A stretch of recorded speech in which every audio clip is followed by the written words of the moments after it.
Decimus Junius Brutus Callaicus was a consul of the Roman Republic for the year 138 BC together with Publius, Cornelius, Scipio, Nasica, Serapio. He was an optimate politician and a military commander in Hispania and in Illyria. He was the son of Marcus Junius Brutus and brother of Marcus Junius Brutus. He had a son also named Decimus Junius Brutus, and his grandson was Decimus Junius Brutus Albinus. Decimus Junius Brutus belonged to the optimates, a political faction which supported the interests of the aristocracy and was opposed to the plebeian tribunes and populares, a political faction which championed the cause of the poor and wanted reforms to help them. During his consulship he and his colleague P. Cornelius Scipio Nasica opposed the plebeian tribunes. The plebeian tribune Gaius Curiatus sent both consuls to prison because they did not allow the plebeian tribunes to select 10 men who would be exempt from military service. The two consuls also opposed a proposal by the tribunes to purchase grain from abroad because the price of grain was going up. Scipio Nasica made a speech which quietened the restless plebs. Campaigns in Lusitania and southern Illyria.He. Appian wrote that Brutus was sent to the Roman province of Hispania Ulteria to deal with many guerrilla bands which were raiding Lusitania in emulation of Viriathus, the Lusitanian chieftain who led the Lusitanian war against the Romans and who had been assassinated the year before. The guerrilla bands raided Lusitania. Lusitania was between the rivers Jurius and Tagus. Therefore, it covered part of central Portugal and part of northern Portugal. It lay to the northwest of Hispania Ulteria. Brutus would have been unable to pursue the gangs over an area which ranged from the rivers Lethe and Jurius to the river Baretes. This was a vast area which extended from Illyria.He in northwestern Spain to the edge of the Roman province of Hispania Ulteria. Therefore, Brutus attacked the towns for revenge, to destroy their homes and for plunder for his army.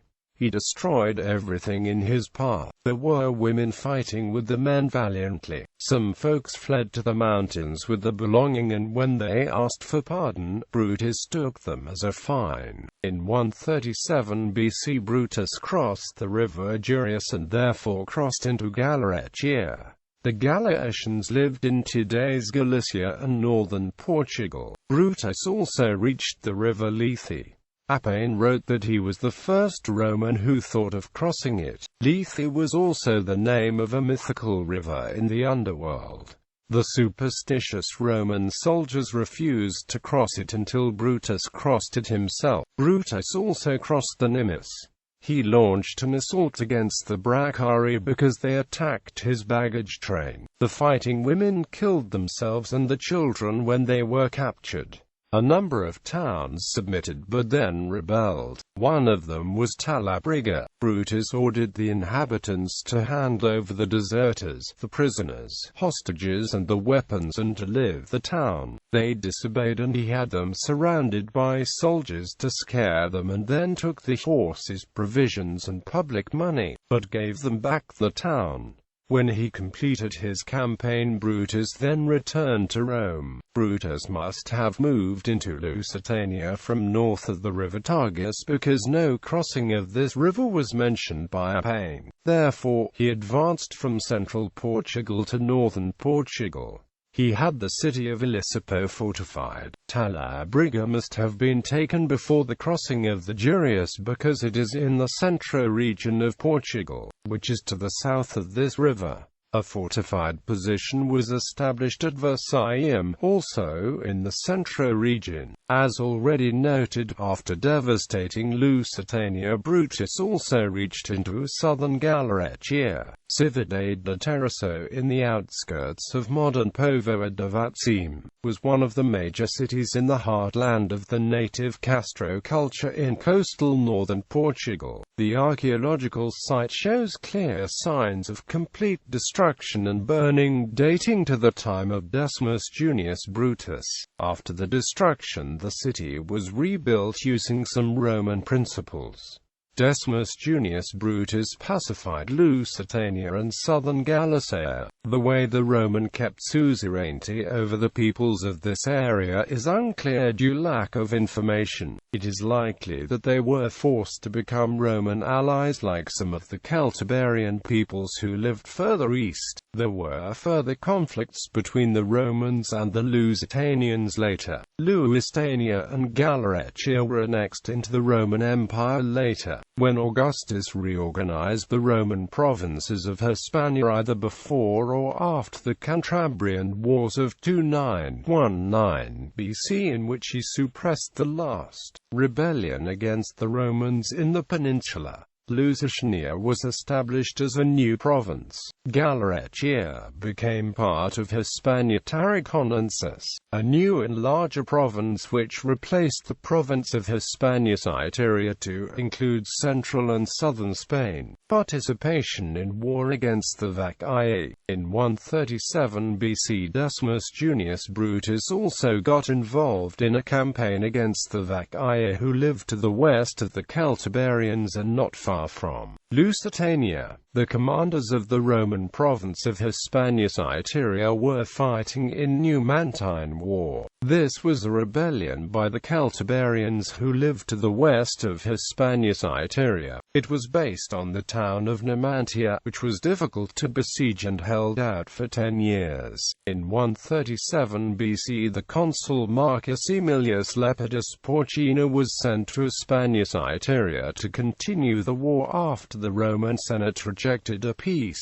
treaty made by the other consul for the year. Gaius Hostilius Mancinus, Aemilius did not want to keep his army idle while he was waiting for instructions from Rome and was probably greedy for glory and booty. He falsely accused the Vacae of aiding the Celtiberians as an excuse for war. He ravaged the countryside and besieged Pallantia, the main city. He convinced Brutus, who was the commander of Hispania Ulterior, and his brother-in-law, to join him. Messengers from the Senate arrived and asked why Aemilius sought a new war. They warned him to continue the attacks on the Vacae. Aemilius sent them back to Rome and wrote that it would be dangerous to abandon the war. The siege lasted a long time. The Romans ran short of food and were hungry. Many men and all the animals died. Aemilius and Brutus eventually had to withdraw, doing so in a very disorderly and confused manner. The Pallatines harassed their flanks and rear and killed many men. When Rome heard of this, Aemilius was recalled, stripped of his command and consulship, and fined. Brutus does not seem to have been punished. Other facts.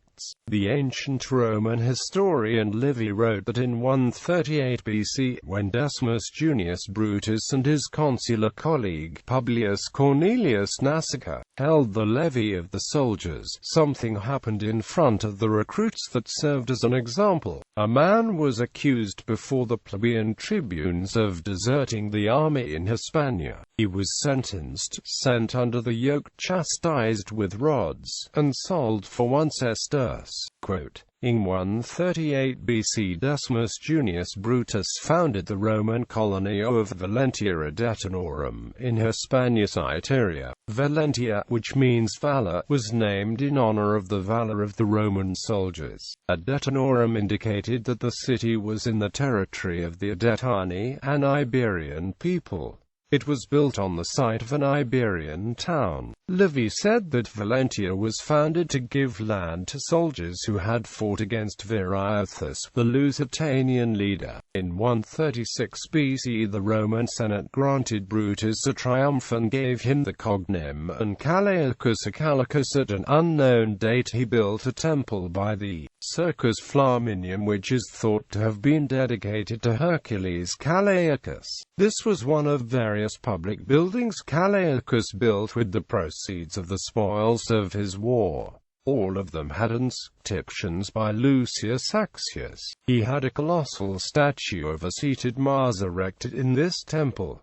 Brutus was the patron of Lucius Accius, the tragic poet. Accius wrote a tragedy on the tyranny of Lucius Tarquinius Superbus and his expulsion by Lucius Junius Brutus, titled Brutus in honor of his patron. In 129 BC, according to Livy, Brutus helped the consul Gaius Sempronius Tuditanus, at first fought unsuccessfully against the Iaphidians, but the defeat was compensated by victory won through the qualities of Decimus Junius Brutus. Quote, however, according to Appian, Sempronius Tuditanus and Tiberius Pandusa waged war with the Iapydes, who live among the Alps, and seem to have subjugated them. Quote, this was the last historical record about Callaicus.